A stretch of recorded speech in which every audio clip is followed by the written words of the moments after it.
Hello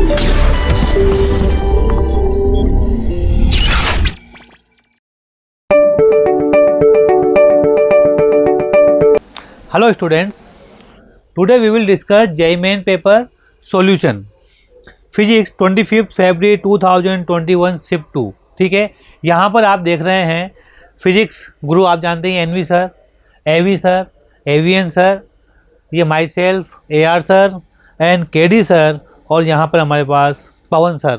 okay, तो इस प्रकार से आप देख सकते हैं कि सभी मिलकर आपके लिए जो सॉल्यूशंस लेके आए हैं JEE मेन 2021 के सॉल्यूशन लेके आए हैं। तो हम लोग अभी डिस्कस करने जा रहे हैं 25 फेब 2021 शिफ्ट 2 वाला पेपर। सबसे पहले हम लोग डिस्कस करेंगे 1 बाय 1 क्वेश्चन पेपर डिस्कस करेंगे। हम लोग स्टार्ट करते हैं नाउ। यहाँ देखिए क्वेश्चन नंबर फर्स्ट यहाँ पर आपके सामने दिखाई दे रहा है। आपको यहाँ पर लिस्ट 1 दी हुई है और लिस्ट 2 दी हुई है। ओके, हमें मैच करना है। क्या करना है? मैच करना है। तो सबसे पहले यहाँ देखो 4 टर्म्स दी हुई है आपको, रेक्टिफायर, स्टेबलाइजर्स, ट्रांसफॉर्मर और फिल्टर। इनके क्या क्या काम है, क्या क्या यूजेज है, वैसे हम सब जानते हैं अच्छे से हैं। अगर मैं रेक्टिफायर की बात करूँ तो आप जानते हो AC को DC में बदलता है। किसको बदलता है? ये देखिए यहाँ पर use to convert AC voltage into DC voltage. तो रेक्टिफायर का आंसर कितना हो जाएगा आपका? क्या सेकंड वाला हो जाएगा आपका? ठीक है। इसके बाद स्टेबलाइजर काम करता है, ये वोल्टेज को स्टेबलाइज करता है। मतलब जो फ्लक्चुएट वोल्टेज आता है तो आपको आउटपुट में कांस्टेंट वोल्टेज मिलना चाहिए, जिसके अंदर की आप जानते हो जनरल डायोड भी लगाया जाता है। लेकिन अभी जनरल डायोड की बात नहीं करेंगे अपन। Stabilization use for constant output voltage even when input voltage और लोड करंट इज चेंज, ये इसकी यूटिलाइजेशन है, आपको याद रखनी चाहिए। ट्रांसफॉर्मर आप जानते हो क्या होता है? या तो वोल्टेज को स्टेप अप करेगा या वोल्टेज को स्टेप डाउन करेगा। Use either for stepping up और stepping down the AC voltage. तो अभी ट्रांसफॉर्मर का यूज हो गया आपके पास यहाँ पर फर्स्ट। और लास्ट वाला कौन सा है भैया? फिल्टर क्या करता है आप जानते हो? DC में से AC के जो रिपल होते हैं उनको हटाता है। तो DC में से use to remove any ripple in the rectify output. ठीक है, तो ये क्या करता है फिल्टर? ये क्या करता है फिल्टर? AC के जो रिपल होते हैं, छोटे छोटे AC के रिपल, मतलब AC को ही DC में से अलग करने का काम करता है, यूँ मानो आप। तो इस प्रकार से आप मैच कर लें कौन सा आ रहा है। देखो इसका आंसर A का सेकंड आ गया आपका, B का फोर्थ आ गया आपका, C का फर्स्ट आ गया, D का, तो इसका आंसर आपका यहाँ पर 2 हो जाता है। इस प्रकार से आप देख सकते हैं कि इसका आंसर 2 हो जाता है। एक आसान सा क्वेश्चन था, इजी क्वेश्चन था। यदि आपको केवल एक ऑप्शन नहीं मालूम है मान लो, या 2 ऑप्शन नहीं मालूम है आपको, तो ये क्वेश्चन आसानी से आराम से बन जाता है आपसे। क्योंकि हमें जानते हैं ट्रांसफॉर्मर का तो हम अच्छे से जानते ही हैं और रेक्टिफायर का तो अच्छे से जानते हैं। इन दोनों का जानने के बावजूद भी आपका क्वेश्चन पूरा बन जाता है।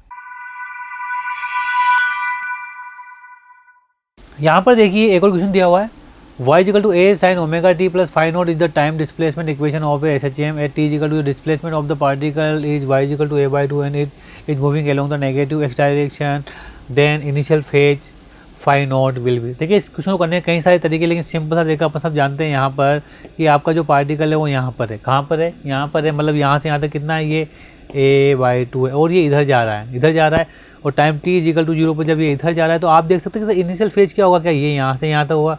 This will be the initial phase. और ये फेज जो यहाँ से यहाँ तक का है वो कितना है बताओ आपका? π/6। ये अपन सब जानते हैं। यहाँ से यहाँ तक का फेज कितना है? पाई है। तो इसका जो इनिशियल फेज हो जाएगा वो कितना होगा? Pi minus π/6 that is equal to π/6। Okay, बिल्कुल ईजी सॉल्यूशन। यहाँ पर एक और 2 identical spring of the spring constant 2K are attached to a block of mass same. एक एम मास का ब्लॉक है, इससे 2 स्प्रिंग अटैच है। आप देख सकते हैं यहाँ पर 2K की और 2K की। ओके, ये दोनों स्प्रिंग किसके अंदर है? आप जानते हैं ये पैरेलल कॉम्बिनेशन है ना। Fix support C when the mass is displaced from the equilibrium position on the other side it execute simple harmonic motion then time period of oscillation of the system. तो time period निकालना है तो easily हो गया आपका। यहाँ पर मैं डायरेक्ट लिखता हूँ टाइम पीरियड अपन जानते हैं t is equal to 2 √m upon k। 2K कितना हो गया बेटा? 4K हो गया। You will solve it will be t is equal to π√m/k। ये आपका यहाँ पर आंसर आ जाएगा। Okay, the wavelength of the photon emitted by a hydrogen atom when an electron makes a transition from n is equal to 2 to n is equal to 1 state. n is equal to 2 to n is equal to 1 state की बात करें। ठीक है, the wavelength of the photon emitted by a hydrogen atom when an electron makes an transition. तो simple सा question हो गया। देखो अपन जानते हैं ट्रांजिशन के अंदर डेल्टा E एनर्जी होगी, डेल्टा ई इक्वल टू कितना हो जाएगा बेटा एच सी अपॉन लेमड़ा होता है, तो आपको वेवलेंथ पूछता है तो लेमड़ा कितना हो जाएगा आपका, लेमड़ा इक्वल टू हो जाएगा बेटा आपका h c by delta E. इससे आपका आराम से क्वेश्चन सोल्व हो जाता है। आप जानते हो डेल्टा ई कितना होगा, एच सी अपॉन ये डेल्टा ई होगा आपका 10.2 इलेक्ट्रॉन वोल्ट, ये जानते हो आप लोग अच्छे से। इसको सोल्व करोगे और यहाँ पर एच सी बाई ई की वैल्यू आप रखोगे तो यू विल गेट कितना बेटा 1240 अपॉन 10.2 हो जाएगा ये, और ये हो जाएगा नैनोमीटर में। ठीक है, इसको सोल्व करने पर लगभग आपका आंसर आ जाएगा। आप देखोगे इसको तो यू विल गेट 121.8 नैनोमीटर। इस प्रकार से इसका आंसर क्या हो जाएगा आपका फोर्थ। ओके,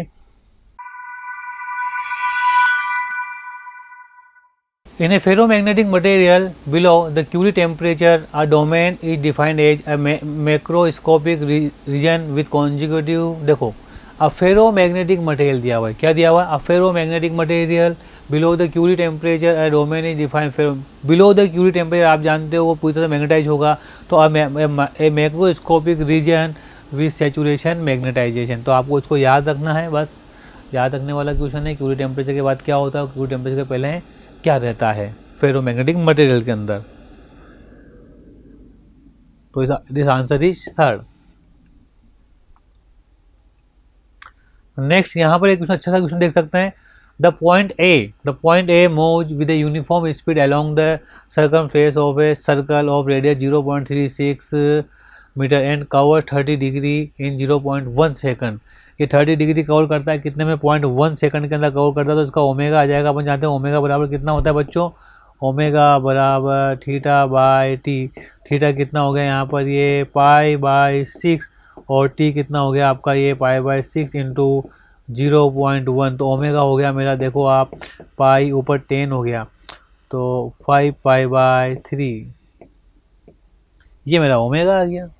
ठीक है, तो एक आसान सा काम हो गया ये। फिर क्या कहता है ये, परपेंडिकुलर पॉइंट पी, ठीक है, फ्रॉम पॉइंट एवन डायमीटर। उसने क्या था, perpendicular projection of the P, इस पी का परपेंडिकुलर प्रोजेक्शन पी फ्रॉम ए, ऐसे यहाँ से आपने परपेंडिकुलर प्रोजेक्शन किया तो ये ऐसे ऐसे ऐसे एम करेगा, करेगा नहीं करेगा, पी वाला पॉइंट ऐसे ऐसे करेगा, ये ऐसे आएगा तो पी यहाँ आ जाएगा, ये ऐसे जाएगा तो पी वापस ऐसे जाएगा, ये ऐसे जाएगा तो क्या पी यहाँ पर आ जाएगा।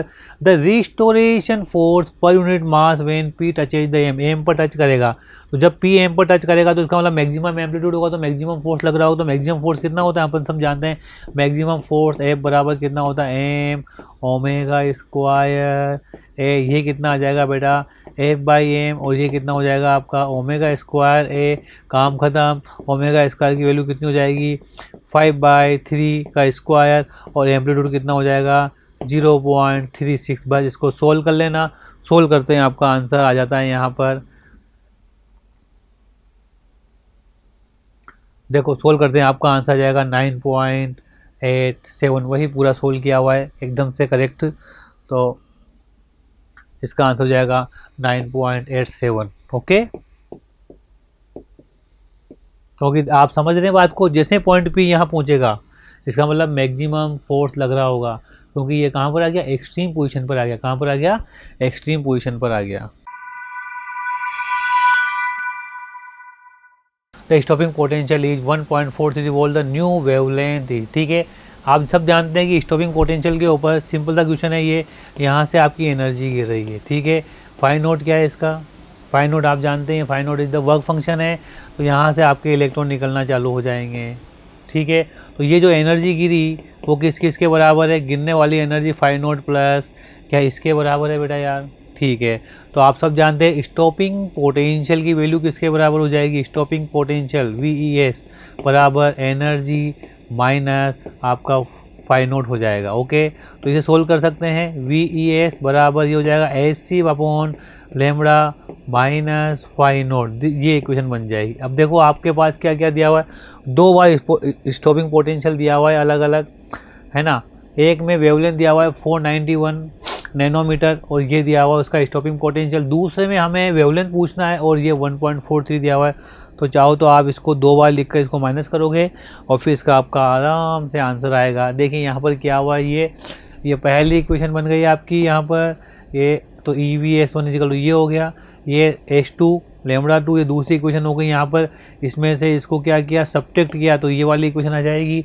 और ये आने पर ये फिर आपको पूरा सोल्व करना पड़ेगा। सोल्व करते करते गए तो you will get answer 382 nanometre. तो एक आसान सा क्वेश्चन था, बस कैलकुलेटिव क्वेश्चन था, तो इसलिए कैलकुलेशन इसमें थोड़ी सी टफ हो जाती है, उसे सोल्व करना होता है। यहाँ देखिए charge Q is placed on at one corner of a cube as shown in the figure. The flux of the electric field E through the shaded area is। कितना आसान सा क्वेश्चन देखिए आप, ये आप जानते हो ये क्यूब है और क्यूब के कॉर्नर पर रखते हैं अपन। तो थोड़ा मैं याद दिलाता हूँ, आप लोगों को याद होगा शायद, ये क्यूब है और क्यूब के किसी एक कॉर्नर पर जब अपन चार्ज रखते हैं तो किसी एक से निकलने, इससे निकलने वाला फ्लक्स या इससे निकलने वाला फ्लक्स या इससे निकलने वाला फ्लक्स, ठीक है, 3 से निकलने वाला फ्लक्स कितना होता है। पहले तो फाई बराबर Q/8 एप्सिलॉन नॉट होता है और आप जानते हो इन तीनों से किसी एक से निकलने वाला फ्लक्स कितना हो जाएगा 1/3 Q/8 एप्सिलॉन नॉट। तो ये कितना हो जाता था पहले बच्चों, Q/24 एप्सिलॉन नॉट, ये हो जाएगा किसी एक सरफेस से निकलने वाला फ्लक्स हो जाएगा Q/24 एप्सिलॉन। अब आप देखोगे यहाँ 2 सरफेस से निकल रहा है, नहीं यहाँ पर 2 सरफेस से नहीं निकल रहा है। ये वाली सरफेस तो ठीक है, लेकिन ये सरफेस और ये सरफेस इक्विवेलेंट है या नहीं है, बहुत ध्यान से देखें आप। ये सरफेस और ये सरफेस इक्विवेलेंट है, मतलब एक ही सरफेस से निकलने वाला फ्लक्स यदि मैं कैलकुलेट कर लूँ तो इससे और इससे निकलने वाला फ्लक्स क्या हो जाएगा, क्या सेम हो जाएगा। मैं फिर वापस बात रिपीट कर रहा हूँ, मैं एक सरफेस से निकलने वाला फ्लक्स, ओके, इससे निकलने वाला फ्लक्स कितना आ गया Q/24 एप्सिलॉन नॉट। लेकिन अब आप मुझसे पूछोगे कि सर ये तो केवल उसने इस वाले से पूछा है और एक इस वाले पार्ट से पूछा है। यस, तो इस वाले पार्ट को, यदि इस वाले पार्ट को यहाँ से अगर मैं यहाँ ऐड करूँ तो क्या ये पूरा एक सरफेस बन जाएगा या नहीं, पूरा सरफेस बन जाएगा, ठीक है। तो मैं क्या करूँ, अगर मैं केवल एक का ही निकाल लूँ, एक सरफेस का ही, तो क्या पूरा इन दोनों से निकलने वाले का आ जाएगा। That's why it's answer is Q/24 epsilon not. एक अच्छा क्वेश्चन, लॉजिकल क्वेश्चन दिया था, आसानी से आंसर निकलता है, लेकिन थोड़ा सोचना पड़ता है, ठीक है। यहाँ पर एक क्वेश्चन दिया हुआ है, देखिए, a sphere of the radius a and mass m। इसका रेडियस कितना है, a है, और इसका मास कितना दिया हुआ है, m दिया हुआ है। रोज along a horizontal plane with constant speed v0, it encounters an inclined plane at an angle theta, theta से इंक्लाइन कर रहा है, and climbs upward assuming that it rolls without slipping, how far up the sphere will travel. कितना ऊपर जाएगा आप ये देख सकते हैं, ये कितना ऊपर जाएगा यहाँ पर। तो आप देख सकते हैं कि सारी की सारी kinetic energy will converted into the potential energy. इसकी काइनेटिक एनर्जी किसमें बदल जाएगी, पोटेंशियल एनर्जी में बदल जाएगी। तो मैंने यहाँ पर लिखा हुआ है, देखिए, इसकी पूरी की पूरी काइनेटिक एनर्जी कितनी होगी, half mv0 square plus half I omega square बराबर mgh। क्या ये आ जाएगा सॉल्यूशन भैया। अब भाई इसको सोल्व करना है आपको, ठीक है। जब आपने इसको सोल्व किया, ये यहाँ पर 2/5 ma स्क्वायर हो जाएगा आपका, किसका, इसका मोमेंट ऑफ इनर्शिया, ठीक है। रेडियस a है तो ये gh ये हो जाएगा आपका, gh बराबर 7/10 v0 स्क्वायर आ जाएगा आपका। तो h इक्वल टू कितना हो जाएगा, 7 v0 स्क्वायर बाई 10g। क्या ये हो जाएगा भैया। अगर ये हो जाएगा तो फ्रॉम ट्राइंगल, आप देखिए ट्राइंगल्स हैं, तो ये h आ गया आपके पास। ट्राइंगल देखें, sine theta is equal to h/l होगा ये h/l, लेकिन मुझे तो l निकालना है, then h is equal to l sine theta, okay. और मुझे l निकालना है तो l इज इक्वल टू कितना हो, h क्या लिखा ये, l साइन थीटा बराबर h, और h की वैल्यू यहाँ रख दी 7 v0 स्क्वायर अपॉन 10g हो जाएगा ये आपका। और आप देख सकते हैं l इज इक्वल टू कितना हो गया, 7/10 g साइन थीटा आ जाएगा। तो this will be the answer. लेकिन यहाँ पर आप देख सकते हैं ऑप्शन के अंदर 7/10 एक भी नहीं है, तो दिस मेरे ख्याल से वो यहाँ पर इसको उल्टा करना भूल गए, और ये क्वेश्चन क्या हो गया आपका, बोनस हो जाता है। इसमें कोई भी ऐसा आंसर मैच नहीं कर रहा है। जो हमारा आंसर आ रहा है वो 7 v0 square upon 10g sine theta. इस प्रकार से इस क्वेश्चन को बोनस दिया जा सकता है। क्वेश्चन नंबर 10, देखिए यहाँ पर, consider the diffraction pattern obtain from the sunlight incident on A pin hole of diameter 0.1 micrometer. If the diameter of the pinhole is slightly increased, it will affect the diffraction pattern such that। देखिए एकदम simple सी बात है, आप समझ जानते हो diffraction pattern कैसा बनता है या नहीं है। यहाँ मैं आपको छोटी सी बात बताऊँ, ये डिफ्रेक्शन पैटर्न ऐसा बनता है, यहाँ पर है ना, यहाँ से इस प्रकार से डिफ्लेक्शन पैटर्न बनता है, ये एंगल आपका थीटा होता है, ठीक है। तो साइन थीटा बराबर कितना होता है आपका यहाँ पर, साइन थीटा बराबर lambda by 2, sorry sine theta बराबर एन लेमड़ा, तो ये कितना हो जाएगा आपका यहाँ पर लेमड़ा हो जाएगा। अब वो कह रहा है लेमड़ा बाई डी, ठीक है। अब वो क्या कह रहा है आपका, कह रहा है कि डी को बढ़ाओगे, आप क्या करोगे, डी को बढ़ाओगे तो ये कम होगा, थीटा कम होगा, थीटा कम होगा तो ये डिफ्लेक्शन पैटर्न की जो चौड़ाई है क्या ये कम हो जाएगी, विड्थ कम हो जाएगी इसकी, तो इट्स साइज डिक्रीजेज, क्या हो जाएगा बेटा, साइड डिक्रीजेज हो जाएगी। लेकिन साइड डिक्रीज होने के आप देखो भले डिक्रीज हो रही है साइड, तो जितनी एनर्जी पहले आ रही थी अभी भी उतने ही एरिया में एनर्जी, अब कम एरिया में वो एनर्जी ज़्यादा एनर्जी आएगी, तो उसका क्या हो जाएगा बेटा, उसका इंटेंसिटी बढ़ जाएगा, उतनी ही एनर्जी अब कम विथ में आएगी तो उसकी इंटेंसिटी बढ़ जाएगी, तो साइड तो हो जाएगी डिक्रीज और इंटेंसिटी क्या हो जाएगी उसकी इंक्रीज हो जाएगी। तो इस प्रकार से इसका आंसर कितना चला जाएगा बेटा, 1 इसका आंसर चला जाएगा।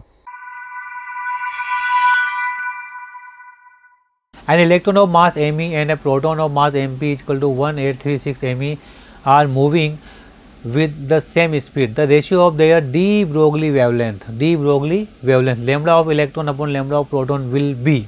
तो आप देख सकते हैं यहाँ पर आप सब जानते हैं डी ब्रोगली वेवलेंथ क्या होती है, डी ब्रोगली वेवलेंथ क्या होती है, तो आप बिल्कुल यहाँ पर इजीली देखिए डी ब्रोगली वेवलेंथ की बात करूँगा तो आप सब जानते हैं लैम्बडा इक्वल टू कितना हो जाएगा बेटा, एच बाई पी हो जाएगा, और पी नहीं, वो क्या कह रहा है यहाँ पर स्पीड दोनों की सेम है तो एच अपॉन एम वी हो जाएगा। ओके बेटा, तो बिल्कुल आसान हो गया। तो lambda of electron upon lambda of proton बराबर velocity of proton upon velocity of electron हो जाएगा आपका, और सॉरी मास ऑफ प्रोटॉन भी ऊपर जाएगा, मास ऑफ इलेक्ट्रॉन भी नीचे आ जाएगा, ये दोनों बराबर तो कट जाएगा। Mass of proton upon mass of electron 1836 का ये आंसर हो जाएगा इसका, ठीक है। तो इसका आंसर चला जाएगा 1836। Okay, the thermodynamics process is slowly below, thermodynamics process is shown in below on a PV diagram के PV diagram के ऊपर दिया हुआ है। 1 mole of an ideal gas if V2 is equal to 2V1 then the ratio of the temperature T2 upon T1। बिल्कुल आसान सा question है, आप सब कैलकुलेट कर सकते हैं, कोई बड़ी बात नहीं है। यहाँ पर क्या दिया हुआ है, PV की पावर 1/2 को कांस्टेंट दिया हुआ है।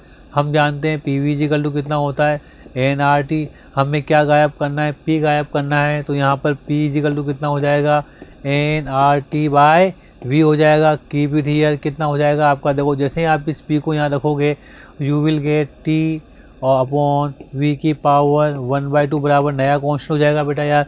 इसका मतलब कितना हो गया, आपको रेशो निकालना है T to temperature is proportional to कितना हो गया √V, कितना हो गया बेटा ये √V। तो you will gate T2 upon T1 बराबर under of V2 upon V1। Okay, और V2 अपॉन V1 कितना है 2 है, तो this will be the answer √2। Done प्यारे बच्चों, इस प्रकार से इस क्वेश्चन को आसानी से सोल्व किया जा सकता है, और द आंसर इज √2 वही। A stone is dropped from the height of a building when it crosses a 0.5 meter below the top. The another stone starts to fall from a point 25 meter below the top. Both stone reaches the bottom of the building simultaneously. The height of the building is। देखिए बढ़िया question दिया हुआ है यहाँ पर, बिल्कुल शानदार question दिया हुआ। उसने कहा ये थोड़ा सा बढ़िया क्वेश्चन लगा, हल्का सा काइनेमेटिक्स का क्वेश्चन है वैसे तो। ये एक बिल्डिंग है, आपने यहाँ से एक स्टोन को छोड़ा और 5 मीटर यहाँ से यहाँ तक कितने आए आप 5 मीटर। तो जैसे आप 5 मीटर पर आए तो यहाँ पर इसकी स्पीड इनिशियल स्पीड कितनी हो गई यू इक्वल टू कितना हो गया आपका √2gh। √2g कितना हो गया आपका 10, h कितना हो गया 5, ये हो गया 10 मीटर पर सेकेंड, ठीक है। अब वो कह रहा है कि दूसरे another stone start to fall from a point 25 below top, यहाँ से 25 मीटर पर कितना बच्चों 25 मीटर पर दूसरे स्टोन को उसने फॉल किया। इसका इनिशियल स्पीड कितना है बेटा 0 है। तो जिस समय ये यहाँ से नीचे की हाइट कितना मान लो आप h मान लो, तो जितने टाइम में ये नीचे आएगा क्या उतने टाइम में वो वाला ऊपर नीचे आएगा। तो नीचे वाले को टाइम t लगा आने में, तो क्या ऊपर वाले को टाइम t लगेगा आने में, बस सिंपल सा। तो ये a और ये b के लिए लिखो कितना हो जाएगा बेटा h इजिकल टू कितना हो जाएगा, b के लिए आसान हाफ जी टी स्क्वायर, और a के लिए कितना लिखोगे, फॉर a के लिए लिखोगे आप देखिए ये 25 है तो ए कितना गिरेगा, ए गिरेगा 20 प्लस एच, तो you will write h plus 20 is equal to u t plus half g t square. H को यहाँ रख दोगे हाफ जी टी स्क्वायर, तो हाफ जी टी स्क्वायर तो half g t square cut जाएगा। देखिए h is equal to half g t square, तो इससे तो ये आपका चला गया। और 20 यू कितना है आपका, यहाँ पर यू 10 है, तो 20 इजिकल टू हो जाएगा आपका 10 टी, तो इससे ये गया, तो टी इजिकल टू आ गया आपका 2 सेकंड। आ गया आपका, जब टी 2 सेकंड है तो you will gate H, H कितना हो जाएगा 1/2 जी 10 इंटू 4, 2 से कितनी बार, 2 बार, तो ये हो गया आपका 20 मीटर। ओके, तो बिल्डिंग की हाइट देखें कितनी हो जाएगी, एच हो गया आपका कितना यहाँ पर 20 मीटर, बिल्डिंग की हाइट कितनी है 25 है, दोनों को जोड़ोगे 20 प्लस 25 कितना हो जाएगा 45 मीटर। तो the answer is 1। Okay, 45 metre. यहाँ देखिए if a message signal of the frequency FM, message signal की फ्रीक्वेंसी एफएम दिया हुआ है, and amplitude modulated with carrier signal frequency FC and radiated through antenna, antenna के through बाहर जाएगी। आप जानते हो एंटीना के थ्रू बाहर जाएगी तो कैरियर फ्रीक्वेंसी के द्वारा ही जाएगी। The wavelength of the corresponding signal simple सी हो गया है, तो वेवलेंथ कितना हो गया C upon F C. This will be the answer of this question. Okay, सीधा सीधा याद रखना है, कम्युनिकेशन का क्वेश्चन है एक बार।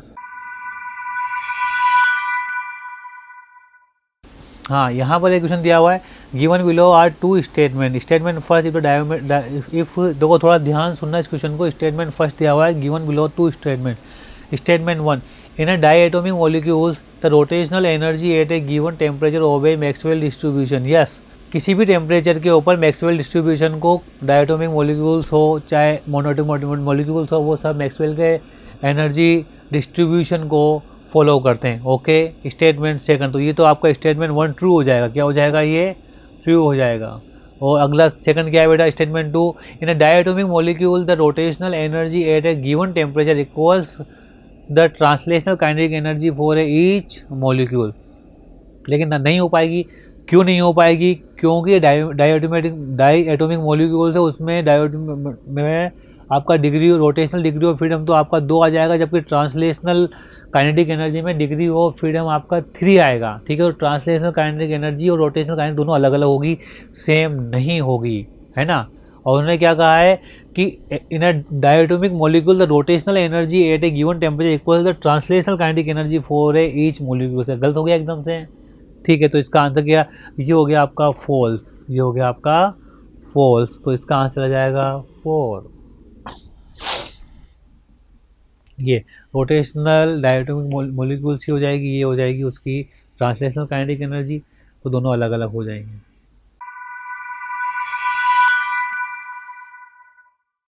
An electron with kinetic energy K1 enters between parallel plates of the capacitor at an angle alpha with the plates. It leaves the plates at an angle beta with the kinetic energy K2. Then the ratio of the kinetic energy K1 upon K2 will be.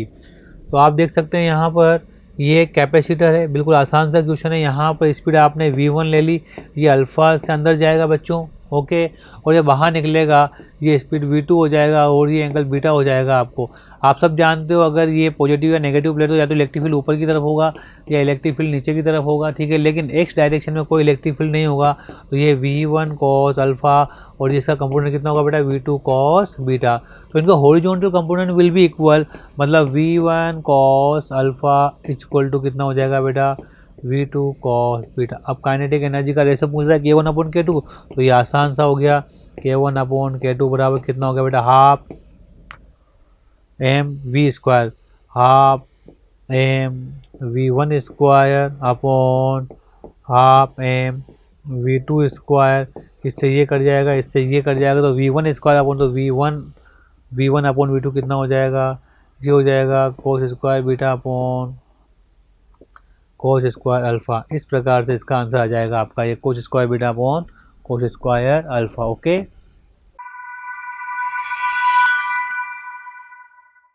Hello students, the next question is 17 number. An LCR circuit contains resistance of 110 ohm and a supply of 220 volt at a 300 radian per second angular frequency. If the only capacitance is removed from the circuit, the current lags behind the voltage by 45 degree. If the other hand, only inductor is removed from the current leads by 45 degree with the applied voltage RMS current flowing in the circuit will be. तो आप देख सकते हैं यहाँ पर क्या होगा, cos phi यानी cos 45 that is equal to R by Z होता है, और जब केवल और केवल इंडक्टर है तो वो कितना हो जाएगा, आर स्क्वायर प्लस एक्सएल का स्क्वायर हो जाएगा। Same type cos phi is equal to कितना हो जाएगा बच्चों, आर अपॉन अंडरवुड ऑफ कितना हो जाएगा, ये आर स्क्वायर प्लस एक्स सी का स्क्वायर हो जाएगा। आप जानते हो दोनों बराबर हैं तो you will get X L equal to X C. ये रेजोनेंस हो गया, क्या हो गया, ये रेजोनेंस सर्किट हो गया। तो करंट आई कितना हो जाएगा, current I equal to V by Z और that is equal to V by R. Then current I equal to V कितना हो गया आपका 220 और आर कितना हो गया 110, तो ये आ गया आपका 2 एम्पियर करंट। कितना आ गया आपका, ये 2 एम्पियर करंट आ गया। तो इस प्रकार से आप इसको देख सकते हैं। Okay, next question number 18, for an extrinsic semiconductor when doping level is increase, doping level को बढ़ाया जाता है। तो ये थ्योरेटिकल क्वेश्चन है भैया एकदम से। जब डोपिंग लेवल को बढ़ाया, जब Fermi level of the P and N type semiconductor will not be affected, Fermi level दोनों का अफेक्ट करेगा। जब डोपिंग लेवल को चेंज किया जाएगा दोनों का फर्मी लेवल अफेक्ट करता है, आप सब जानते हैं। Fermi level of the P type semiconductor will go downward and the Fermi level of N type conductor will go upward. ये एकदम सही है। आप जानते हैं फर्मी लेवल जब एन बढ़ेगा तो ऊपर की तरफ जाएगा, कंडक्शन बैंड की तरफ जाता है, जबकि आपका पी टाइप का सेमीकंडक्टर के अंदर यदि आपको और भी इम्प्योरिटी मिलाओगे तो वो नीचे की तरफ आएगा, होल की तरफ जाएगा। ओके, तो इसका आंसर सिंपल सा 2 आ जाएगा, इसमें कुछ करना नहीं है। हाँ, यहाँ पर the truth table for the following logic circuit is, या तो आपको जो बुलियन अलजेब्रा करो सिंपल कर सकते हो। जैसे मान लो आपने यहाँ पर 0 0 1 रखा, कितना रखा आपने यहाँ पर 0 0 रखा आपने, देखिए कितना रिजल्ट आता है, अपन चेक कर लेते हैं भैया। अगर आप यहाँ 0 0 रखोगे तो कितना हो जाएगा, 0 0 रखने पर यहाँ पर सर 0 आ जाएगा, यहाँ पर 0 आ जाएगा, 0 है तो यहाँ कितना हो जाएगा 1, यहाँ 0 तो कितना हो जाएगा, ये 1 हो जाएगा, यहाँ 1 आ जाएगा और यहाँ 1 आ जाएगा। 1 0 को मल्टीप्लाई करोगे तो ये 0 हो जाएगा, 1 और 0 को ये एंड गेट 0 हो जाएगा। यहाँ पर 0 0 का कितना, 0 0 का उल्टा कितना हो जाएगा, ये नॉर गेट है जानते हो, तो यहाँ 1 आउटपुट आएगा। तो 0 0 का तो 1 आउटपुट, 0 0 1 आउटपुट, 0 0 1 आउटपुट, या तो आंसर 4 सही होगा या आंसर आपका 1 सही होगा। तो एक और चेक कर लो, कौन सा चेक कर लो इसके अंदर, ये लास्ट वाला चेक कर लेते हैं 1 1 वाला, जिससे अपना आंसर कन्फर्म हो जाएगा। बस चलिए डालते हैं बच्चों। यहाँ पर यदि अब इसको इरेज करता हूँ मैं एक बार, ये इरेज कर दो, तो ये इरेज। ओके, इतना टफ करने की जरूरत नहीं, इन क्वेश्चनों को ज़्यादातर हमेशा ऐसे ही देखा करो ताकि कोई परेशानी नहीं आए हमें, है ना। यहाँ 1 डाला और यहाँ पर आपने 1 डाला। ओके, ऊपर भी 1 हो गया, नीचे भी 1 हो गया, तो देखो वहाँ यहाँ 1 तो यहाँ 1 हो गया आपका, यहाँ 1 हो गया, यहाँ 1 हो गया, तो यहाँ 0 हो गया, यहाँ 1 हो गया तो 0 हो गया, 0 हो गया, 0 हो गया, तो आप जानते हो 1 0 का यहाँ 0 आ गया, 1 0 का यहाँ 0 आ गया, 0 0 का 0, फिर नोट का कितना हो जाएगा 1 आ गया, मतलब 1 1 का भी कितना आंसर आएगा 1 आएगा, जबकि यहाँ 0 दिया हुआ है, जबकि यहाँ आंसर 1 आएगा। तो इसके ट्रूथ टेबल जो कन्फर्म होगी वो ये वाली होगी, बाकी वाली नहीं होगी। इस प्रकार से इसे आप आराम से आसानी से कर सकते हैं। यहाँ पर देखिए, if e is the electronic charge, e क्या है, if E is the electronic charge, C is speed of light in free space, ठीक है, and H is Planck's constant and quantity ये H डायमेंशन ऑफ, इसकी dimension निकालनी है आपको। तो यार इसकी डायमेंशन कैसे निकालेंगे, देखिए आप सब जानते हैं एनर्जी बराबर कितना होता है, देखिए 2-3 चीज़ें लिख रहा हूँ मैं यहाँ पर, एनर्जी बराबर AC/λ, ओके, है ना। और एक फोर्स होता है F इजिकल टू कितना होता है 1/4/ε0 Q square upon D square, ठीक है। तो एक तो इसकी वैल्यू आ जाएगी और एक एस की वैल्यू आ जाएगी। यहाँ पर एस की वैल्यू कितनी हो जाएगी आप देख सकते हो, E इंटू लेमड़ा, और यहाँ पर 1/4πε0 Q स्क्वायर, इसकी वैल्यू कितनी हो जाएगी F इंटू डी स्क्वायर।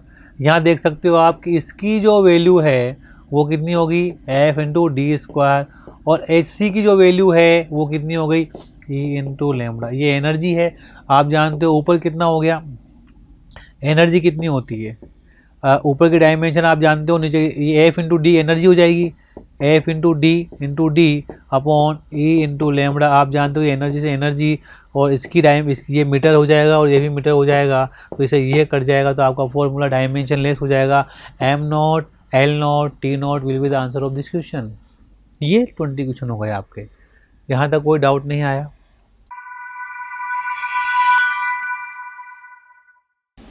यहाँ देखिए अब इंटीजर टाइप के क्वेश्चन आते हैं बच्चों, ठीक है। तो इंटीजर टाइप के क्वेश्चन में थोड़ा कैलकुलेशन में विशेष ध्यान रखना पड़ता है यहाँ पर आपको, क्योंकि सारे के सारे क्वेश्चन जो होंगे वो कैलकुलेटिव क्वेश्चन ही होंगे। The percentage increase the speed of the transverse wave produce in stretch string in the tension increase by 4%, क्योंकि 4% बहुत ज़्यादा नहीं है। तो यू कैन सी, आप सब जानते हो कि स्पीड इजिकल टू कितना होता है, बोलो, under of T by mu होता है। तो वो स्पीड के अंदर पूछ रहा है कि परसेंटेज, तो आप जानते हो कि इसको इस तरह से निकाला जाता है 1/2 डेल्टा टी बाई टी। ये कितना है आपका 4%, तो 1/2 into 4%, this will be the answer 2%। क्या डन हो जाएगा बेटा एकदम से? स्पीड ऑफ द ट्रांसफर जो प्रोड्यूस ये हो जाएगा। Clear clear, answer is 2%। तो आंसर कितना आ जाएगा यहाँ पर? 2 आ जाएगा। तो this will be the answer.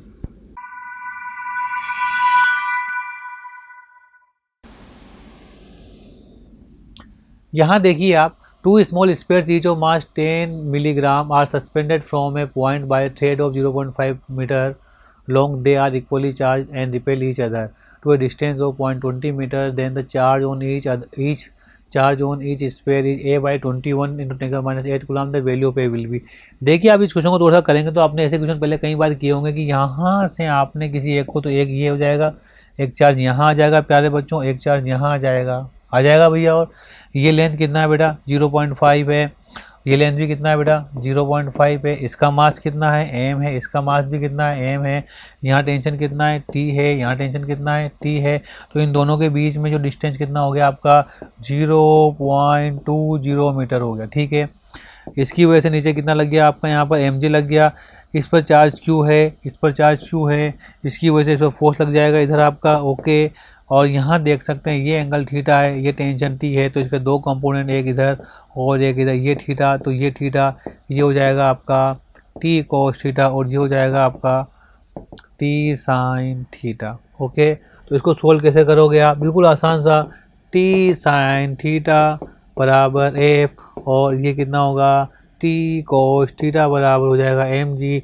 Then you will write tan theta बराबर एफ कितना हो गया आपका? एफ देखिए के Q1 Q2 Q square upon R square m g. Clear. तो चार्ज पूछ रहा है आपसे यहाँ पर, तो आप चार्ज आराम से निकाल सकते हो Q की वैल्यू को सोल्व करके, ठीक है। तो यहाँ से Q की वैल्यू आ जाएगी आपके पास, K की वैल्यू है, R की वैल्यू M की है, G की है। तो मैंने यहाँ पर पूरा सोल्व किया हुआ है। ये वही चीज़ें सारी की सारी यहाँ पर Q स्क्वायर बराबर ये, टेन थीटा बराबर ये आ जाएगा आपका, ओके। तो जब सोल्व करोगे तो यू विल गेट, कंपेयर करने पर A इजिकल टू आपका 20 आ जाएगा। ये चार्ज की वैल्यू आपकी वहाँ पर आ जाती है, okay. Hello students, there is another question. The peak electric field produced by the radiation coming from the 8 volt bulb at a distance of 10 metre x/10, ये दिया हुआ है, ठीक है। The efficiency of the bulb is 10% and it is a point source, the value of x is. तो simple सा question है, अपन सब जानते हैं। यहाँ पर आप देख सकते हो कि यहाँ पर एक बल्ब है, ओके।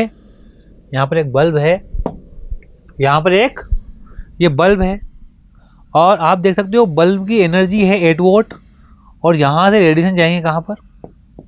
इस सरफेस पर जाएंगे। ये 10 मीटर रेडियस है, और ये पॉइंट P हो गया। पॉइंट P के ऊपर इंटेंसिटी कितनी हो जाएगी आपकी? इंटेंसिटी हो जाएगी आपकी 8/4 पाई 10 का स्क्वायर प्यारे बच्चों, ठीक है। ये हो जाएगी। और जो ये इंटेंसिटी किसके बराबर है? 1/2 C epsilon not E naught square के बराबर है, ठीक। थोड़ा सा सोल्व कर लेते हैं, कैलकुलेट कर लेते हैं। 8/4 पाई 100 इज इक्वल टू 1/2 सी की वैल्यू लिख देंगे, सी के सी, और एप्सिलॉन नॉट लिख देंगे यहाँ पर value 1/μ0 C square E naught square हो जाएगा। यहाँ से ये चला जाएगा, और जब आप इसको कैलकुलेट करोगे तो you will get E not equal to, ये ऊपर चला जाएगा, μ0 ऊपर जाएगा, C ऊपर जाएगा, पाई नीचे आ जाएगा यहाँ पर, ठीक है। और ये 2 ऊपर चला जाएगा, तो 8 × 2 ऊपर हो जाएगा, और नीचे कितना हो जाएगा आपका 4 × 100, और इसके ऊपर पूरा अंडरवुड आ जाएगा। तो यू विल गेट 2 टाइम से ये 2 टाइम, 2 से ये 4 टाइम, यहाँ से 2 बाहर, 100 का आपका ये 10 बाहर, और ये कितना हो जाएगा आपका μ0 C/पाई वोल्ट पर मीटर, ओके।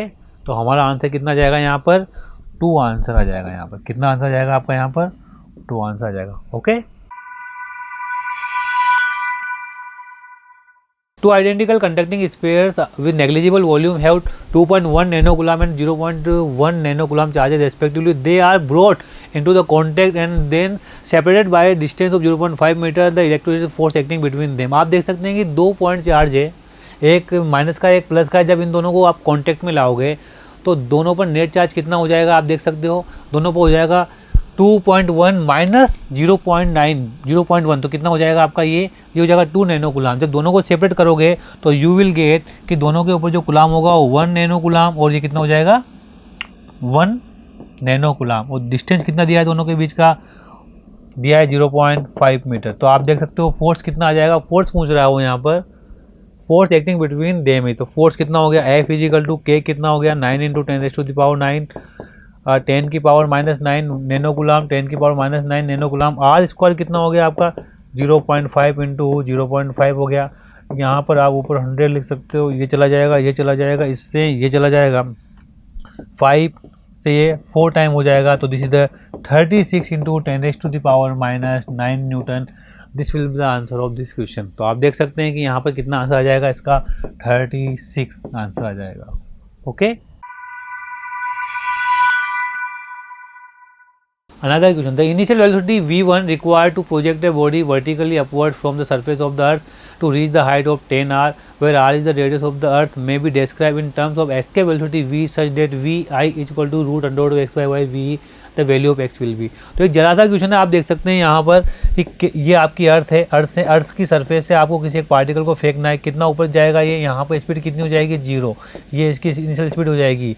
और ये डिस्टेंस कितना हो गया आपका यहाँ पर 10 r दिया हुआ है, ये कितना दिया हुआ है आपका यहाँ पर r दिया हुआ है। तो आप देखो यहाँ पर एनर्जी कंजर्वेशन लगा दोगे, यहाँ पर एनर्जी, यहाँ कितनी होगी energy, half m(v1)² minus g capital M small m upon r square, that is equal to, यहाँ पर काइनेटिक एनर्जी 0 हो जाएगी, पोटेंशियल एनर्जी कितनी होगी -gmm अपॉन 10 और 1, क्या 11 r हो जाएगा प्यारे बच्चों यार। ठीक है, इसको आप सोल्व करेंगे तो आप देख सकते हैं कि m चला जाएगा, m चला जाएगा, m चला जाएगा। इसको सोल्व करेंगे तो आपका आ जाएगा v1 equal to Underwood of, वो उधर जाएगा तो 10 ऊपर हो जाएगा 20gm/r, सॉरी ये r स्क्वायर नहीं r ही आएगा, gm/r हो जाएगा। v escape velocity, escape velocity कितनी होती है बच्चों, ये होती है √2gm/r होती है।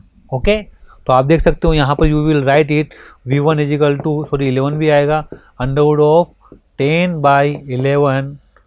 ओके, और ये हो जाएगा आपका v, सॉरी है ना 10/11 v, और ये आपका x/y, ये आपका x/y है। तो आंसर कितना जाएगा आपका x इजिकल टू 10 आपका इसका आंसर हो जाएगा। सेम सॉल्यूशन यहाँ पर गिवन है, ये here r is the radius of earth जैसा बताया है फ्रॉम द एनर्जी कंजर्वेशन, यही अपने सेम लगाया है। इसको कैलकुलेट किया आपने, ये आया, इसके बाद आपने कैलकुलेट किया तो आपका ये आया बच्चों। ठीक है, फिर आपने कैलकुलेट किया तो ये आया, और लास्ट में आपका आंसर आया था x इजिकल टू 10। तो एक आसान सा क्वेश्चन था, एनर्जी कंजर्वेशन के ऊपर बेस्ट क्वेश्चन है। A current of 6 ampere enters one corner P, यहाँ से आती इलेक्ट्रिक करंट 6 एम्पियर करंट यहाँ से आ रही है, P of an equilateral triangle PQR having 3 wires of the resistance है 21 ohm, resistance 2 ohm each and leaves 2 ohm है, ध्यान रखना थोड़ा सा, कितना ये 2 ohm each and leaves with the corners of the are the currents I1 in the ampere. देखिए यहाँ से करंट कितनी आ गई है 6 एम्पियर करंट आ गई आपकी, ये दो भागों में बढ़ गई, I1 ये बढ़ गई और I2 ये बढ़ गई आपकी। अगर मुझे I1 निकालना है तो अपन जानते हैं I1 इजिकल टू कितना होता है, I1 is equal to R2 upon R1 plus R2। हम सब जानते हैं कि टोटल रेजिस्टेंस आता है, नीचे कितना आता है टोटल रेजिस्टेंस आता है, और ऊपर कितना हो जाएगा आपका ये I हो जाएगा। तो R2 आपका यहाँ पर ये 2 ओम हो जाएगा, और नीचे R1 प्लस R2 में टोटल 2 2 और 2 कितना हो गया 2 2 4 और 2 6 हो गया, और I कितना हो गया 6 2 2 4 2 6 हो गया, और I कितना हो गया आपका 6 हो गया। इससे आपका ये चला गया, तो आपके पास I1 कितनी आ गई बच्चों 2 एम्पियर करंट आ गई। क्लियर है बात, एक आसान सा क्वेश्चन ये, this is this is solution. Same solution आपको यहाँ पर दिया गया है ना। वही करंट आई, इसको ऐसे करंट कर दिया, फिर इन दोनों को 2 और 2 4 ओम लिख दिया, यहाँ पर इसको 2 ओम लिख दिया, यहाँ से करंट आई, I1 इधर गई, I2 इधर गई, तो ये आपके सॉल्यूशन हो गए।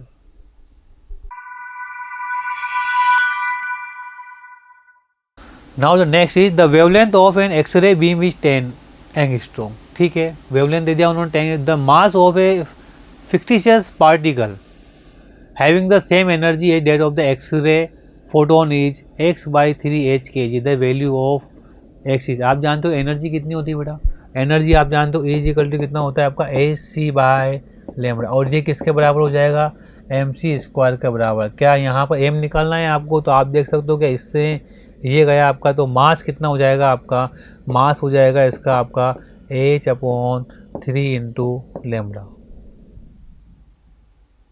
ओके, तो अब आप यहाँ देख सकते हैं, और C भी आएगा यहाँ पर, सॉरी 3 नहीं आएगा, ये आएगा C। क्या आएगा ये C, ये हो गया। इसको थोड़ा सोल्व करो आप, तो कितना हो जाएगा आपका,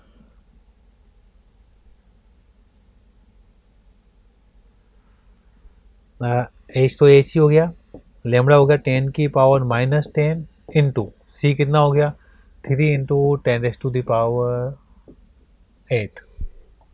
ओके, और ये 10 एंगस्ट्रॉम है, तो यहाँ पर 10 और आएगा, तो मास कितना हो जाएगा आपका H/3 × 10⁻⁻1। ओके, ये कितना हो जाएगा आपका 10/3 × H। This will be the one. Now the compare it from this, तो the value of x is equal to आ जाएगी 10। This will be the answer of this question. वही सेम वेवलेंथ दिया हुआ है AC/λ mc², वही question पूरा solve किया, कैलकुलेट करके आपका आंसर कितना आ जाएगा, उसका 10 हो जाएगा।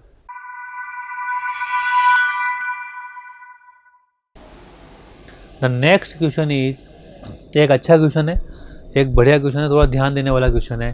The reversible heat engine converts 1/4 of the heat input into work. बहुत बढ़िया क्वेश्चन है।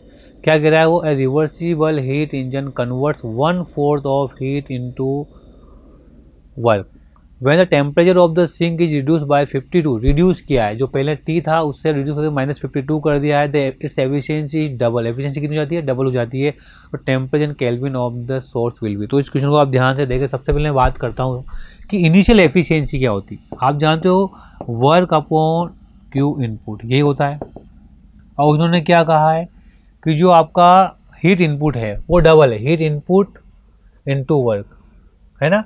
Heat engine convert 1/4 of Q input into work. ठीक है, तो आप देख सकते हैं यहाँ पर वर्क अपॉन क्यू इन कितना हो जाएगा 1/4, ये हो जाएगा। तो ये देखो ये कितना हो गया एफिशिएंसी इसकी 1/4 हो गई। ठीक है, तो इस समय यदि ये 1/4 है, तो ये 1 माइनस सिंक का टेम्परेचर T1 माना, और ये आपका T2 टेम्परेचर किसका हो जाएगा आपका सोर्स का, जो कितना दिया हुआ इन्होंने, नहीं सोर्स का टेम्परेचर आपको निकालना है, ये आपको निकालना है। ठीक है, इसको सोल्व करो, तो ये कितना हो गया आपका, ये आसानी से इधर 3/4 हो जाएगा, तो T1 अपॉन T2 कितना हो गया आपका ये 3/4। अब वो कह रहा है कि एफिशिएंसी डबल हो जाती है। डबल एफिशिएंसी का मतलब क्या हो गया बोलो भैया, इसकी double efficiency n dash is 2 times of n. ये कितना होगा 2 टाइम्स ऑफ, ये हो गया 1/4 इंटू 2, ये हो गया 1 माइनस सिंक का टेम्परेचर कम हो जाता है -52 हो जाता है, अपन हो गया आपका ये T2। तो ये कितना हो गया 1/2 हो गया, ये इधर आएगा तो 1/2 हो जाएगा ये, तो 1/2 is equal to T1 - 52 upon T2, ये आ जाएगा। ओके, अब टेम्परेचर ऑफ के सोर्स का पूछा है, T2 पूछा है, तो यहाँ T1 की वैल्यू कितनी है अपने को मालूम है, T1 की वैल्यू कितनी है यहाँ पर 3/4 इंटू T2। तो ये हो गया आपका T2 is equal 2 into T1 कितना हो गया आपका ये 3/4 इंटू T2 माइनस 2 इंटू 52, ये आ जाएगा आपका। अब आप सोल्व करते हैं इसको, तो कितना हो गया यहाँ से, ये 2 हो गया आपका, ये 3/2 हो गया ये आपका T2, ये इधर आएगा तो कितना हो जाएगा T2 - 3/2, इट मीन्स ये हो जाएगा आपका माइनस T2/2, ये हो गया -2 इंटू 52, माइनस से माइनस चला जाएगा। T2 कितना हो गया आपका 4 इंटू 52 यानी कि 8 और 20, 208 केल्विन इसका आपका आंसर आ जाएगा। नाउ आंसर देखते हैं क्या 208 आंसर है, वही जो अपन करते गए, सेम एफिशिएंसी वगैरह पूरा सॉल्यूशन यहाँ पर दिया हुआ है आपको, जैसे अपन ने वैसे किया वही सॉल्यूशन यहाँ पर है।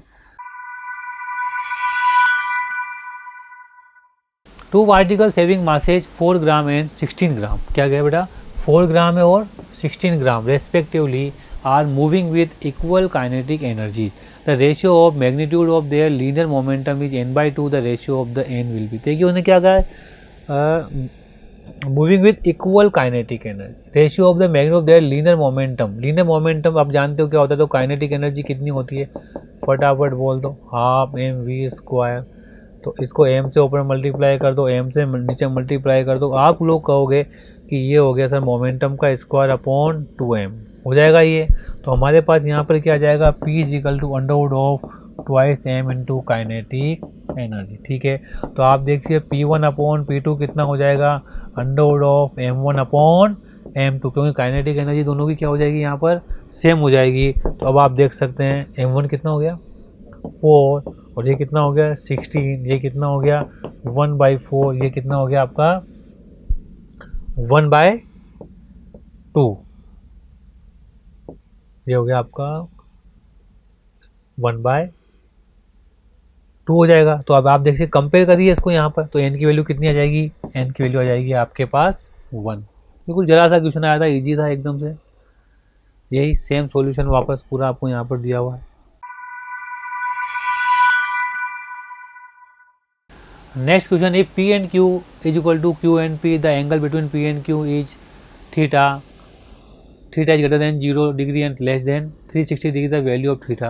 आप देख सकते हैं कि पहली बात तो ये दोनों वेक्टर कभी बराबर नहीं हो सकते, क्योंकि दोनों वेक्टर है, दोनों की डायरेक्शन क्या होगी अलग होगी। ये तभी बराबर होंगे जब ये दोनों जीरो वेक्टर बन जाए। क्या बन जाएंगे, P cross Q zero vector बन जाए, Q cross P zero vector. और जीरो वेक्टर कब बन सकते हैं, अपन जानते हैं P क्रॉस Q या तो P जीरो हो या Q जीरो हो, या इन दोनों के बीच का angle zero. P cross Q कब जीरो हो सकता है बताओ, सॉरी P क्रॉस Q क्या हो सकता है, PQ साइन थीटा। तो ये जीरो कब कब हो सकता है बच्चों, या तो P जीरो हो या Q जीरो या थीटा कितना हो 0 डिग्री और 180 डिग्री, दोनों में से एक होगा। तो क्या P क्रॉस Q जीरो हो जाएगा, जब ये जीरो होगा तभी क्या इस वेक्टर के बराबर हो सकता है, बनाए दोनों वेक्टर कभी बराबर नहीं हो सकते। तो आप देख सकते हैं कि यह थीटा जीरो है या और 180 है, तो इसका आंसर दोनों में से कोई भी एक चला जाएगा। वैसे theta is greater than 0 degree दिया और लेस देन 360 दिया है, तो ग्रेटर देन 0 डिग्री दिया है, तो इसका आंसर मोस्ट प्रोबेबली कितना हो जाएगा आपका 180 डिग्री इसका आंसर हो जाएगा।